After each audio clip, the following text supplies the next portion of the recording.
Welcome to Sister's Kitchen. Hello dear friends, ഇന്ന് sisters കിച്ചണിൽ ഞാൻ രമ്യയാണ് നിങ്ങളോടൊപ്പം. ഇന്ന് നമ്മൾ ചെയ്യാൻ പോകുന്നത് വളരെ വെറൈറ്റി ആയിട്ടുള്ള ഒരു മാഗി റെസിപ്പിയാണ്. സാധാരണ നമ്മൾ മാഗി ഉണ്ടാക്കുന്നത് വെള്ളം ഉപയോഗിച്ചിട്ടാണെങ്കിൽ ഈ റെസിപ്പിയിൽ നമ്മൾ വെള്ളം ഉപയോഗിക്കുന്നേ ഇല്ല. ബേൽപൂരി എന്ന് പറഞ്ഞിട്ടൊരു നോർത്ത് ഇന്ത്യൻ ഡിഷ് ഉണ്ട്. ആ ഡിഷിന്റെ ഏതാണ്ട് ഒരു സ്റ്റൈലിലും ഫ്ലേവറിലും ആണ് ഇത് ചെയ്തെടുക്കുന്നത്. നല്ല ഈസി ആയിട്ട് ചെയ്തെടുക്കാൻ പറ്റുന്ന റെസിപ്പിയാണ്. നിങ്ങൾ എല്ലാവരും ട്രൈ ചെയ്ത് നോക്കണം കേട്ടോ. അപ്പോൾ നമുക്കിത് എങ്ങനെയാണ് തയ്യാറാക്കുന്നതെന്ന് നോക്കാം.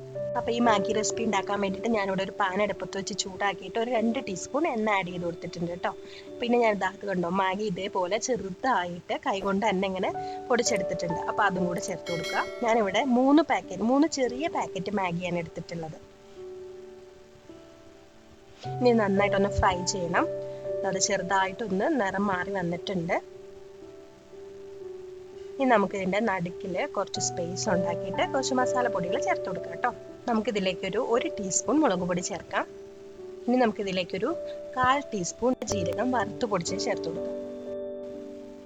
ഇനി നമുക്കൊരു 1/4 ടീസ്പൂൺ പെപ്പർ പൗഡർ ചേർക്കാം.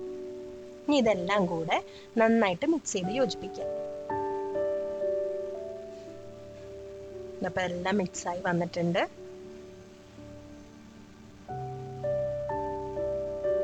ഇതിപ്പോൾ ഏകദേശം നന്നായിട്ട് റെഡി ആയിട്ടുണ്ട്, നന്നായി ഫ്രൈ ആയിട്ടുണ്ട്. ഇനി നമുക്കിത് സ്റ്റവ് ഓഫ് ചെയ്യാം കേട്ടോ. ഇനി ഞാനിവിടെ ഒരു ബൗളിൽ മസാല എടുത്തിട്ടുണ്ട്. നമ്മുടെ മാഗിയുടെ കൂടെ കിട്ടുന്ന മസാല 3 പാക്കറ്റ് പൊട്ടിച്ചിട്ടിട്ടുണ്ട്. ഇനി നമുക്കിതിലേക്ക് കുറച്ച് വെജിറ്റബിൾസ് ആഡ് ചെയ്യാം. ഞാനിവിടെ ഒരു വലിയ സവാള ചോപ്പ് ചെയ്ത് ചേർക്കുന്നുണ്ട്. ഇനി നമുക്കിതിലേക്ക് ഒരു മീഡിയം സൈസ് ക്യാപ്സിക്കവും അതുപോലെ കുറച്ച് മല്ലിയിലയും കൂടെ ചോപ്പ് ചെയ്ത് ചേർക്കാം. പിന്നെ നമ്മൾ ചേർക്കുന്നത് ഒരു വലിയ തക്കാളിയാണ്, അതും ചോപ്പ് ചെയ്ത് ചേർത്ത് കൊടുക്കാം. എല്ലാം ചെറുതായിട്ട് ചോപ്പ് ചെയ്യണം. ഇനി നമുക്കിതിലേക്ക് 1 table spoon tomato ketchup add ചെയ്യാം.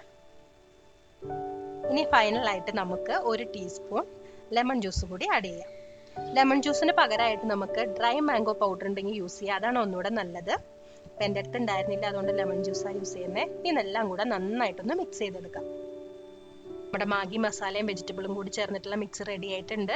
ഇനി നമുക്കിത് നമ്മൾ ഓൾറെഡി ഫ്രൈ ചെയ്ത് വെച്ചിട്ടുള്ള മാഗിയുടെ കൂടെ ചേർത്തിട്ട് നന്നായിട്ട് മിക്സ് ചെയ്തെടുക്കാം.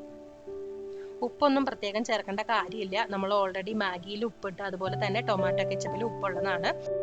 നിങ്ങൾക്ക് ടേസ്റ്റ് ചെയ്ത് നോക്കിയിട്ട് ഉപ്പ് ആവശ്യമുണ്ടെന്ന് തോന്നുകയാണെങ്കിൽ ആഡ് ചെയ്യുക. അല്ലെങ്കിൽ സ്പൈസി ആക്കണമെങ്കിൽ കുറച്ച് ഗ്രീൻ ചില്ലി വേണമെങ്കിൽ അതും ആഡ് ചെയ്യുക കേട്ടോ. അപ്പോൾ നമ്മളുടെ ടേസ്റ്റി ആയിട്ടുള്ള ഈസി ആയിട്ട് ഉണ്ടാക്കാൻ പറ്റുന്ന മാഗി റെസിപ്പി റെഡിയാണ്. എല്ലാവരും ട്രൈ ചെയ്ത് നോക്കുക, നോക്കിയിട്ട് അഭിപ്രായങ്ങളൊക്കെ പറയുക. അപ്പോൾ അടുത്ത വീഡിയോ ആയിട്ട് വരുന്നവരേക്കും ബൈ ബൈ.